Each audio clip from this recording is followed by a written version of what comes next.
Headspace Studios.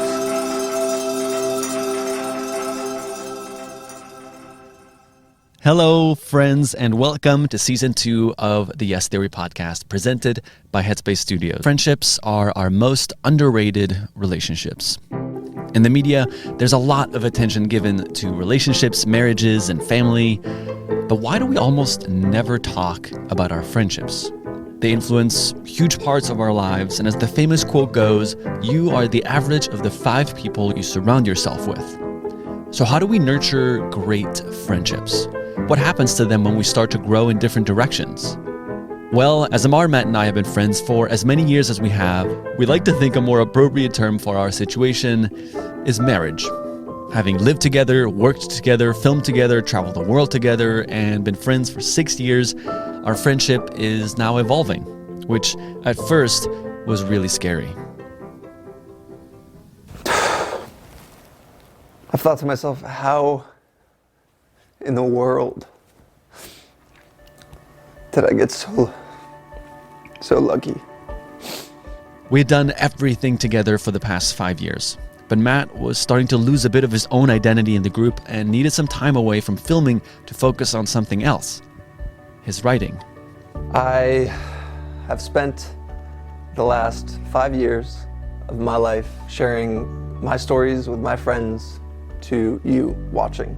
5 years of adventures and emotional moments and breakdowns and triumphs. And so many times throughout this process, I've thought to myself, there's so much to be thankful for. But about 2 years ago, I started to get this gnawing feeling that maybe there was something else. Maybe there was more that I wanted to do in a different area. And at first I ignored it. I didn't want to hear it. And at first, we honestly were not too happy about it.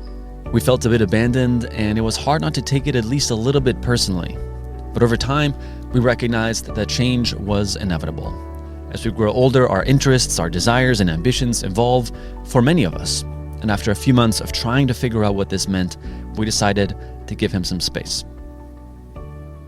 Now, when you're the face of a channel and you're living the dream, quote unquote, it feels extraordinarily selfish to say, hey, you know what, I'm done. I don't want to do this anymore. And soon enough, I brought this up to Amar and to T-Boogie. And it turned into long conversations of whether me leaving would be the end of Yes Theory or what we would do next or what it would look like. But what's amazing, this is the part where I'm gonna cry again. What's amazing about Yes Theory and what we've built together is support. There was nothing but love and support. In this very first episode of our second season, Amar, Matt, and I are taking a deep dive into what makes true friendships work. We share how COVID has affected our relationships and discuss some of the personal battles and revelations that we have experienced over the last year and beyond. Let's begin. Welcome back. This is our first episode back on our second season, which is a little more laid back, laid back theory. That's cool. Laid back theory. We're going to pick still a specific theme and discuss it and give you the best parts of that conversation. And today we're discussing friendship, 6 years of friendship. Same thing. Same thing at this point. Same. Because, it is more than friendship what we have. Yeah. This is potentially the only time that you'll have the three of us in the same conversation for this season, and potentially this year with Matt having made the decision to take a step back from filming this year. But so Matt, do you want to give us an update of where things currently are? Because there's been a lot of changes over the past year, I would say. Mm-hmm. And obviously we share that with people on YouTube, but maybe some of the people listening don't know where you're at. Yeah. 8 months ago, I came to you guys and we had a long conversation, actually right here, where we talked about what it would look like if I stepped away from filming. And it's something that I'd thought about for a long time. And there were other things that were starting to pop up and start to interest me. One thing in particular was writing. We have a newsletter, and I loved writing our newsletter. and we kept talking about a book, but I couldn't find time to write a book, but I really wanted to. But again, the three of us were always filming, so it was hard to find time. And I was gradually realizing that I'm way more passionate about that stuff than I am about hosting. And you guys were very gracious in allowing me to gradually take a step back. And I made an announcement in February explaining this decision, why I was leaving and what I was going to do next. And that my first task was going to be to write the book. And that's what I'm currently working on right now. And so the reason I'm not going to be on this podcast for the remainder of the season is because I'm going to go off for a few months and reflect, continue writing. There is a lot to reflect on. This book could be 2,000 pages. So dissecting what we've been through, our friendship, the ups and downs, and picking out the most important pieces is going to be the key in writing this book. And I feel like in order to do it well, I need to remove myself from the day-to-day here to be able to have a more objective perspective, an overview of everything, and allow myself to just sit with it all. And for context, Matt is leaving in 72 hours after recording this podcast. So you're getting... it's pretty soon. Yeah. I'm not even packed or anything. We're just sending it, you know? Yeah. But it's kind of cool. I'm excited to go off on my own for a bit and just see what that feels like. As you're just seeing the 6 years of friendship and events and moments, what is something that has become very obvious to you as a trend about our friendship? Or why do you think it worked? The thing that I talk about in the book in the beginning, before I met you guys, I had those other businesses that I tried to start with other co-founders.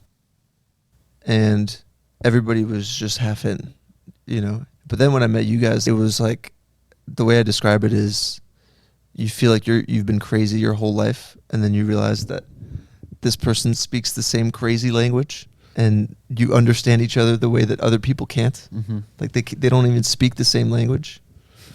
It's a completely different wavelength. When we met, it felt like a handshake to growth and evolution. It felt like a handshake to, this is gonna take a long time, and we're gonna make a lot of mistakes, but we're going to see each other through those ups and downs, and it's going to continuously, gradually go up. Again, I believe in the evolution, and that an evolution is often best through a relationship, because you learn so much about yourself.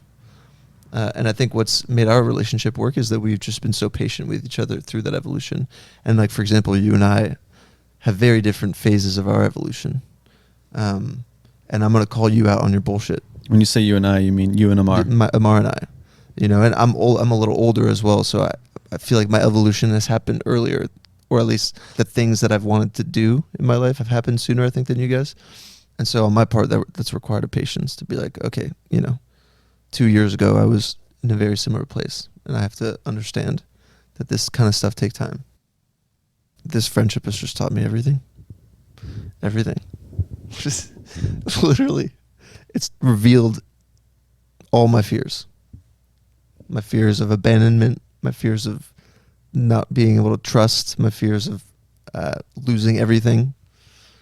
I think sometimes we forget how much pressure has also been on our friendship, right? Mm-hmm. Like constantly, when you're filming together, you have to always be kind of like, you have to be in a good mood. Like it doesn't really work or feel good if someone's upset or whatever. And so you have to constantly either postpone certain emotions or just ignore them. And it's very rare that there's like convenient times to bring uncomfortable things up, you know? And when you're filming a lot, that gets pushed back constantly. And I think, you know, sometimes I think we're hard on judging our friendship because it's not a perfect friendship. You know, I think the highlight reel is still like, we try our best to show the realness of it, but you're not going to show all of the little things that happen. But I also think there's nobody else that I'm friends with that I do this much stuff with. You know, most of my friends, we hang out and it's like leisure time. Mm-hmm. There's not pressure on us to accomplish something together, you know? Like in sports team, you can be friends and get in arguments with your teammates, you know? And in a lot of ways, building a company is the same thing. Being a part of a group of people to work together requires the emotional intelligence that it takes to communicate, that it takes to manage dynamics and relationships is actually the most difficult and important thing that is never really convenient to do. Like, it's easier to talk about strategy of what the next thing is to do. It's not that easy and ever convenient to talk about Feelings. Yeah. yeah, and it feels like a waste of time, and it sometimes it can be like, just get over it, you know. And I feel like that's what we tell ourselves. But I think our friendship always feels the best when we don't feel like we're not telling each other how we're doing or how things are going in our own worlds, because it's very easy to get lost when you're a part of a group too, like lose yourself in it, and you're like, wait, what am I doing? And I feel like maybe that's what happened to you.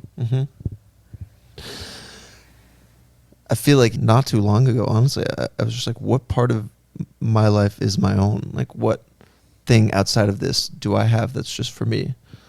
And in order for a friendship or any relationship to actually be healthy, those things need to be defined. Because otherwise, you have no idea where the line is between this and your life, and then all of a sudden you grow resentful. And so I think the practice has been learning to define those things, because I had never have really in my life. And it's been difficult, and it's been hurtful at times to my friends and to you guys. And it's part of going away again, where it's like, I just want this moment for myself to allow all of this to process just for me. So I can be a better friend, I can be a better co-founder, I can be a better partner, a better brother. I mean, marriage therapists talk about it all the time. You know, it's like the Venn diagram. Like, you need your life, they need their lives, and then you have this third thing, which is the thing that you share. And a good friendship, in my opinion, is that a good, you know, as co-founders, that's what we have. And that's what we're learning to develop. But for the first 4 years, there was none of that, because there was just no time. We all have the same friends. We do the exact same work. We go to the same places. We live in the same house.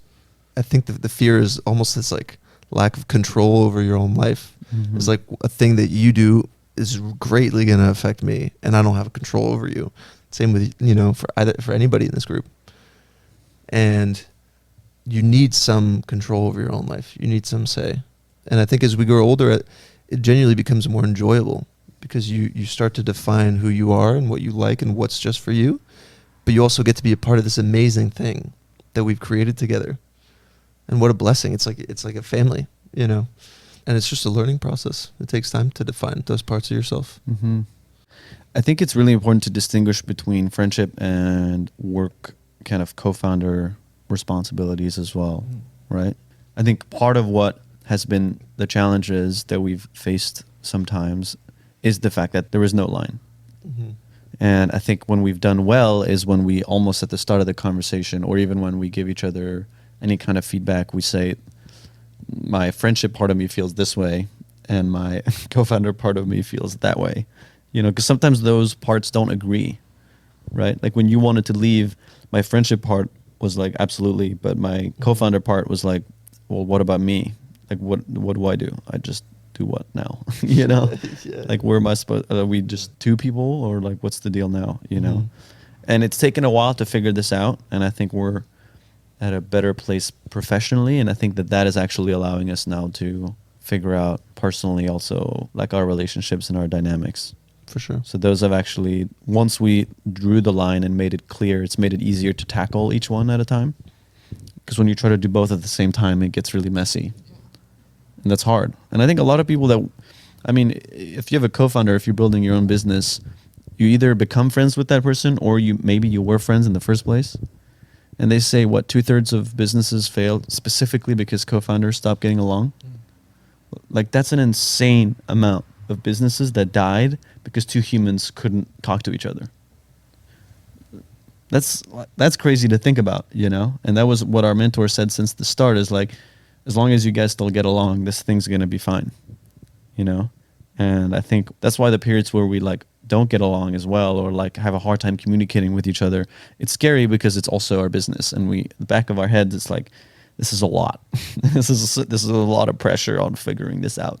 Like with a friend, if I don't know, I haven't gotten in a lot of fights with friends, but if you do, it's like you just give it a couple of weeks, and then you're hanging out and you're like, that was funny, you know, it's fine, you know, and then you roast each other and you're back at it. But with the nature of what we do, it's so much more pressure, and we're always around each other. And then we need to film with each other. And so it's extra hard to figure out how to unwind some of these things sometimes. And we're still going to grow together, but we're also experimenting in what it's like to grow in our own areas. And I think that that's super important when you're a part of a group and you're all creatives. Because you do identify yourself as business, but you're also extremely creative. And I think you undervalue that part of yourself quite a lot. More and more I value it though. Yeah. Yeah, the writing has made me realize it for sure, but even in the business is an art form as well. Yeah. There's a lot of parts of it where I'm like, wow, this is very creative. 100%. And I enjoy that too. I enjoy having the differences. What do you think people get most wrong about friendship? I think people change, and that's good. Yeah. There's a lot of fear associated with change. I don't know if you're going to answer the same thing or something different. Yeah. I mean, that's what they say about marriages too. I was talking to a girl who has been with her, she's 30, and she's been with her husband since she was 15. And she was saying, everybody asked me, like, how have you just stayed with one person for 15 years? You know, you never experimented or whatever. She's like, I've been with 8 different people over those 15 years. He's been 8 different people. There's been like every 2 years an evolution of the man he is. So I'm not dating the same guy that I was when I was 15. And I think that's like a true friendship, a true marriage is expecting that and learning to communicate through the change. And how do you communicate now differently as each person evolves in, again, their own timelines? Because sometimes people are going to be like, hey man, I'm up here now, or I'm over there, or I'm down here. And you're like, wait a second, but I'm still over there. And you're like, how do we talk now? It's figuring out like how to communicate with the understanding that the base layer doesn't change, and the base layer is core love and trust that this was going to work out. As long as the communication is open and honest, it can work. Yeah, I mean, I think any relationship that you have is an ongoing thing that needs work. I think it does require both, though, to be willing to have an open conversation and also be empathetic to how it affects the other person. You know, it's like a two-sided thing, right? Being honest with ourselves, but then also being mindful of the other, and then finding a way to meet each other halfway to at least have a conversation, and then figuring out what the best thing to do about it is. Yeah, like, you know, that is the expectation from a true, genuine friendship, is like pure honesty and the transparency of just being able to communicate. And, you know, Matt and I had a really shitty conversation yesterday that was very painful to, like, you know, go through, and shitty in regards to like how you feel sitting through something like this. You can dive into that if you want. Yeah. You know, we're coming here to talk about how to be friends. I'm like, I don't know, I'm just trying, and it's really fucking hard, and right now I'm feeling it more than ever. But I also know that I wouldn't want to have it any other way, even if right now I'm not really not feeling it as much. I just feel like our relationship is put on such a pedestal of, like, when you think about like this like ideal dream friendship that you want to have with people around you and cool things that you could be doing, I think Yes Theory is a pretty strong, you know, contender with that. Yes Theory, the thing, and the people, and like what we share. And I feel like because of the nature of what we do, a lot of the sharing is in a very positive direction, and it's about the moments of like support and being there for each other. But I think there are moments where it's not like that, and sometimes, you know, tough love is being used to get each other to like realize things. And I hope that the podcast can be a place where we can show more of that and talk about the complexities of these things, because it's not the packaged like feel good episodes that you just end up seeing on YouTube. It's a lot more than that. We'll dive into this after a quick break. So you've probably tried meditation before and it didn't work, right? Or maybe you felt like you were doing it wrong. If mental health is a part of your self-care plan this year, you owe it to yourself to try Headspace. Headspace is your daily dose of mindfulness in the form of guided meditation in an easy-to-use app. In my own experience, using Headspace now for 1,000 days straight, I feel much more at ease with a little minute daily stress. I feel more comfortable having difficult conversations that usually would give me a lot of anxiety, and I feel significantly more grateful after I meditate for being alive every single day. You deserve to feel happier, and Headspace is meditation made simple. So go to headspace.com/yestheory. That's headspace.com/yestheory for a free month trial with access to Headspace's full library of meditations for every situation. This is the best deal offered right now, so head to headspace.com/yestheory. And now, back to the episode. Just kind of want to cover a little bit of what we talked about yesterday, because I think it is pretty important. Amar and I sat down for like an hour and a half, 2 hours yesterday, and I just expressed just like a lot of frustration that I've felt in our friendship. And obviously there's just been so much good, so this was a rare occasion that I got like angry. I think in friendships and relationships in general, you can get away with a lot because you understand so much about where a person comes from and why they are the way they are and where they hurt. There's this tendency to want to help and save and fix.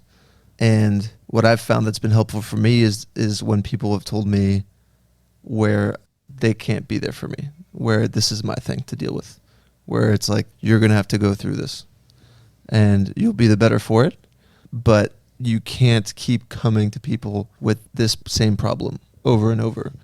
And I think an act of love is telling somebody like, you're just better than this, and like you're stronger than you actually think.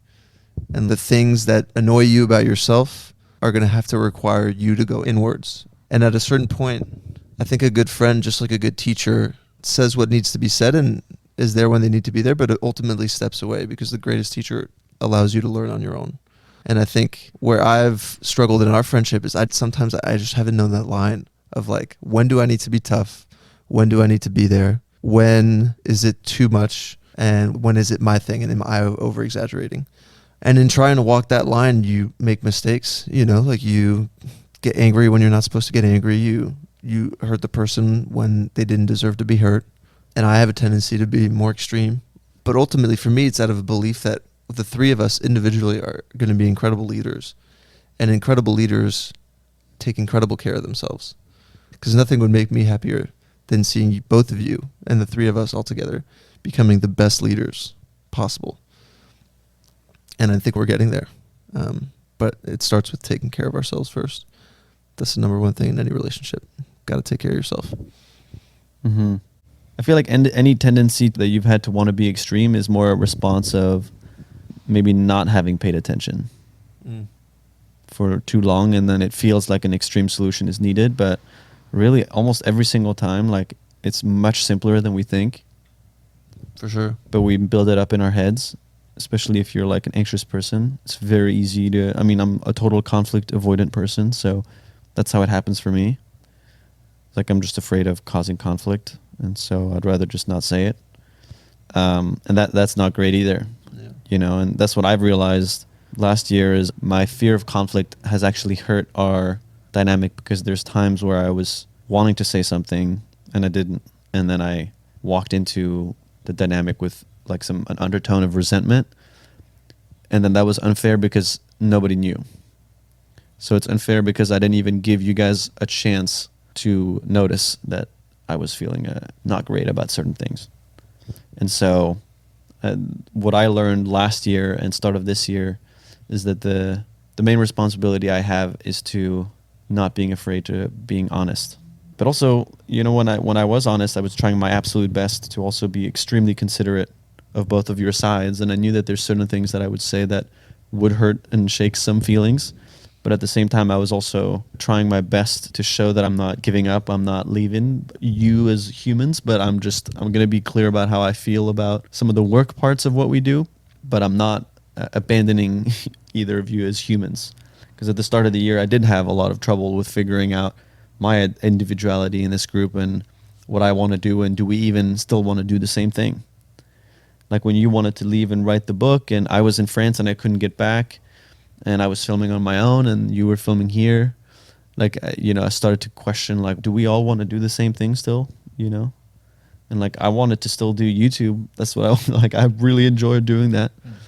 And I think there was a lot of things that had upset me that I just hadn't even brought up, that for both of you were like new information. Mm-hmm. And I recognized that it's not fair for me to make any kind of decisions before I even come and sit down and talk about it. And, you know, it's an ongoing process, but like for the most part, I felt very good about being able to talk to both of you and how we were able to work through some of the things that we all talked about. And I think that that's what it comes down to is like, I think sometimes what's hard is you're not going to share a live disagreement online, you know?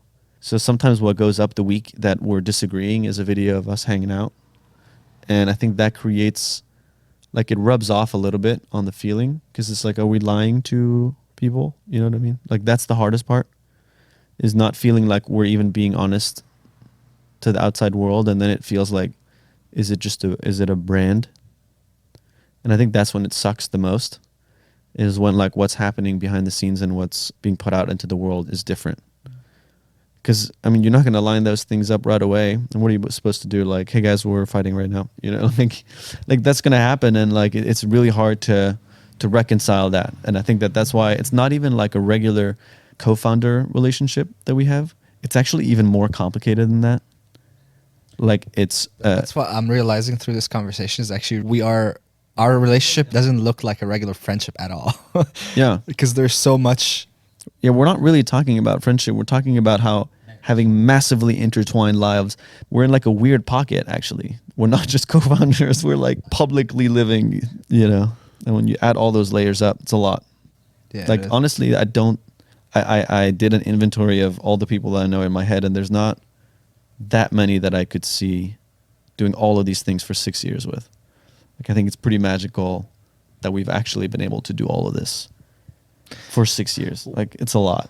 Well, I was explaining it to someone the other day. I actually drew it for them. I was like, well, it's marriage, the most sought after relationship in society. It takes two to make it work, and even then it's incredibly hard. Here's what we're doing. There's three of us, and each relationship goes two ways, but then with the other it goes to the two other ways, and then you have to manage like a three-way dynamic plus two ways going in each direction. Your dynamic with one of the two can be really good, but then with the other can be completely like off course at that point, and then that comes to affect the other dynamic in a different way that you have to be aware of, because now you understand like tendencies about what is it like for Amar and Matt not to talk. How is that going to reflect on Amar and his relationship with Thomas, and Matt and his relationship with Thomas, and how you should adjust to that, and what you should like. It's so much. Yeah, it's constant. And and back to something you were saying about us communicating to each other in full, and about communicating to each other in like full transparency, because we were so lucky and blessed that we were winning quite a bit, that it just constantly felt like it was working, and that maybe it would do more harm for us to like quote unquote throw off the energy by having a really hard conversation that might affect the energy for a couple of days, when we know that we don't really have a couple of days to afford because we're working on the next thing. And I think what happened last year is that we actually deeply started to struggle because of COVID. Like, every single opportunity we possibly had either got permanently canceled or postponed. Yeah. And so, you know, that exposed the fact that actually the bigger problems weren't the fact that we ran out of ideas and work with brands. It was more so like we hadn't really talked, all of us, beyond small problems, you know, like really talk to each other about what each of our direction is and where we all want to go. And I think it was extremely challenging to work through, to figure out, you know, if we could actually get to the point where we are today. And it's still like in motion, and we're trying to figure out like, how do we structure the business side so that we all feel content individually, and then can actually put our friendship at a better place. Because the work in the business is obviously a huge part of what causes issues. You know, if you take that out, and you take the expectation out, and you take the pressure of when you're filming together, like, it has to be good vibes, and no matter what happens, you have to show up and do it. Take all of that out, things are easier, you know. And then in other ways, also, like, building together is exciting. You know, having a mission creates an environment for a lot of very exciting conversations as well. Like, we all like to talk about the future and all of that. So it's kind of like a weird thing where you just have to balance that out properly.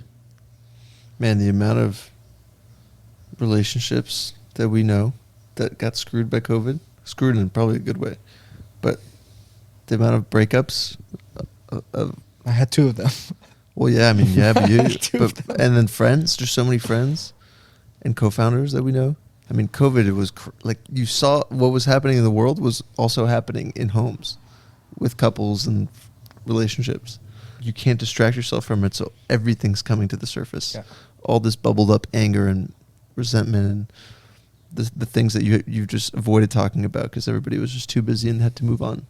And naturally, nobody was prepared with, a good enough level of communication and transparency and openness to be actually having any of these conversations. Yeah. If anything, I would say people got more distracted or found ways to distract themselves.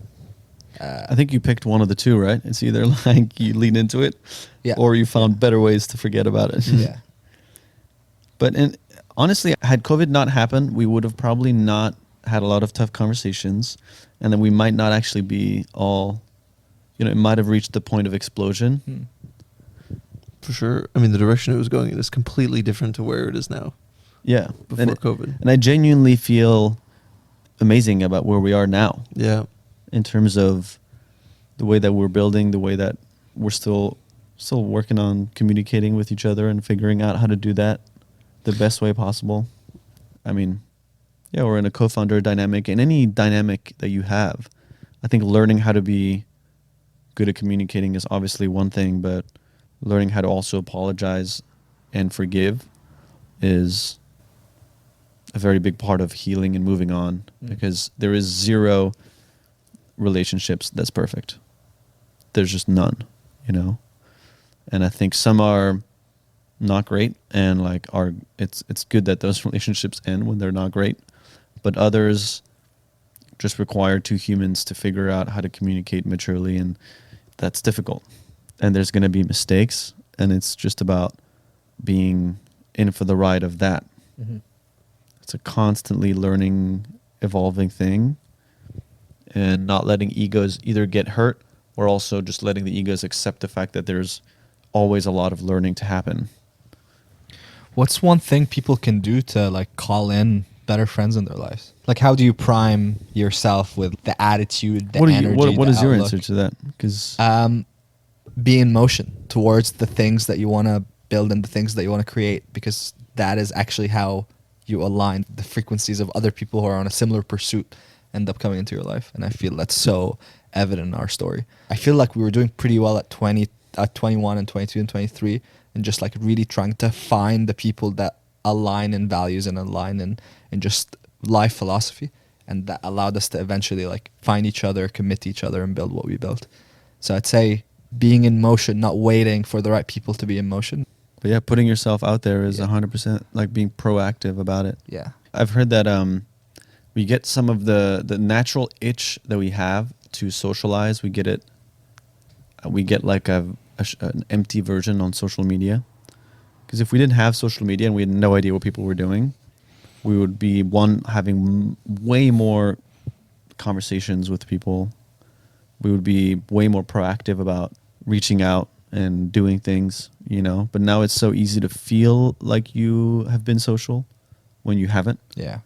So I think, as a response to social media, we have to be even more proactive to go out and seek those opportunities and situations. And I mean, hopefully we will be building tools and opportunities that can enable experiences or situations where people can meet and do these things. Yeah. Because it shouldn't be complicated. And I think sometimes what people feel awkward about is sometimes you can feel like a loser if you're looking to make a new friend. But everyone is, but you don't want to be the person that is maybe doing that all the time. And so it's if you create a situation, or if we create an environment where that is a totally acceptable thing to want to do, I think that has such a higher percentage chance of actually happening. Mm-hmm. Because otherwise, yeah, it's hard to meet people. Even being in a big city, they say the loneliest city in the world is New York City, and in Tokyo, right? It's the busiest cities in the world. So it's why is that? It's just hard to meet people. You move there and you're in a tiny apartment and everyone's in a rush all the time. So it's We have to be more proactive. And now that the fabric of society is changing, we have to figure out how to be more proactive about creating relationships and then figuring out how to maintain them. Because it's hard. But at the end of the day, like when we're in our deathbed, like that's the main thing we're going to remember and cherish. Yeah. You know? It's like it's both the hardest time to make friends, but also the most important time to make friends, especially coming out of what we just went through. That's why we thought, just as a first episode and the only one that would have the three of us, to just talk about some of these things that we feel contributed to making our friendship work. But also hopefully just, you know, reminding people that the Yes Theory community is an amazing place that they can tap into and create some of these friendships and some of these collaborations. And just like putting yourself with a group of people that want the same thing has so much value in ways that you can imagine and can't imagine. So, you know, I hope that this is just a reminder of the mission ahead and everything that we aspire to create, to create these circumstances for people to meet and connect and create so many beautiful things out of these genuine connections, just like we did. It is really odd, you know, now that we were vaccinating, finding myself being with, you know, bigger groups and interacting with people. I'm feeling social anxiety. And Really? that is as far as it gets from like Wow, who I I never am. thought I'd hear you say that. Yeah. Damn. So I can only imagine like for just like like people who are your normal, you know, ability to connect with people. I can't even imagine how Yeah. I think there's a layer of guilt too that has been like ingrained. From COVID? Anytime you're around Yeah. more than 4 people, you're like panic. You know? Yeah. Yeah. I don't know. I've kind of realized that I'm pretty capped on friends. I feel like Matt is good. Matt's good, guys. Yeah. you know, I feel like because of everything, like all these people, you know, we have so many people in our community that now when I meet a new person, I'm like, oh, man, I don't know if I can add you to this list. And it sounds like arrogant to say, but it's kind of true. I'm like, I feel like I don't need to add more. I just need to go deeper with all these people that I have in my life. And that includes family. Like sometimes I'll know more about a stranger than I'll know about my freaking dad. Like, why am I not investing this energy into talking to my father? So again, part of me going back home and then to Puerto Rico is to just learn more about people that have been with me for a long time. And then, you know, coming back and investing more in this relationship. Yeah, because especially in LA, you have this, it's like this constant addition of new people and you need to meet this person and, you know, like they're really cool. They're this fucking incredible entrepreneur. You need to connect. And after a while, you just realize you have all these shallow friendships and you're like, this is just tiring. I'm like, I just don't want to keep doing this. You know, I kind of, in a way, for me, COVID kind of allowed me to have that excuse to stop. And I don't want to hop back on board with that because it wasn't that fun. But the whole point of all of this was to go deeper, not shallow, right? And I think that's the exercise. 100%. And I think that's why people say they enjoy being older is because you stop just investing in these relationships that are just so surface level. And you actually start to, like Mark Manson talks about this in his book, but you only like spend time with the people you give a fuck about. Yeah. So, unfortunately, the answer is, again, balance, right? Because it's like for you, you're noticing that you're having a hard time even keeping up your current friendships. So for you, the answer is to not get new ones, you know? And for others, it might be, how do I seek new relationships and friendships that align with where I'm at now? Yeah. I feel like every podcast, if we can just record we should just call this podcast sentence, a bit of both. That would be a good a name. bit of both. We can probably just get a line of me saying, I guess at the end of the day, the answer is balance. And just put that at the end of every podcast. I like bit of both, though. I like the Bit of alliteration. both? Yeah. No, well, balance and a bit of both. 3 B's. Oh, I like that. Balance and a bit of both. That's Welcome cool. back to Balance and a Bit of Both. Ooh. People will be like, what the fuck does that mean? And listen to find out. But, yeah. Cool, guys. Well, this was fun. Thanks for having me. Enjoy the next 9 episodes. He's going to I know the beach. The views are clearly going to start sinking down, you know, but 2 is not as good as 3. hear that. They're fine. Genuinely, this is going to be an amazing podcast. And you guys are going to reflect a lot. I'm going to be so excited to listen to this while I'm away. Genuinely. Friendship is a difficult dance. Whether longtime friends or brand new, family or stranger, the relationships that we foster along the way are the key to our growth as humans. This past year, friendships were tested unlike ever before, awakening realizations of what is truly important in all of our lives. With this awakening came self-understanding, and for many of us, painted a clearer picture as to what and who in our lives we needed to focus on. Building and maintaining relationships is not an easy accomplishment, but that is what makes them worthwhile. With some chapters closing and others beginning, we must continue to grow, contemplate on, and develop our friendships one day at a time. This season on the podcast, we are excited to take a deeper dive at a type of discomfort that we rarely get to feature in our videos, but that truly is where the real work happens: the internal discomfort. The discomfort of growth, the discomfort of change, and the discomfort of personal development. So subscribe to the Yes Theory podcast wherever you're listening, and stick around for many more deep, vulnerable, and passionate conversations. We're excited to have you along for the ride, and we'll see you next week.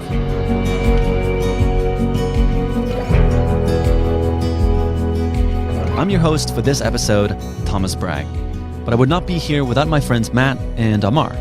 This episode was produced by Luke Himmelsbach and was edited and sound designed by Travis Loafman. The Yes Theory podcast is produced by Luke Himmelsbach for Expedition Audio. From Headspace Studios, this show is produced by Danny Karasimi. Additional production help from Demira Pierre. The executive producers are Leah Sutherland, Morgan Seltzer, and Sam Rogaway.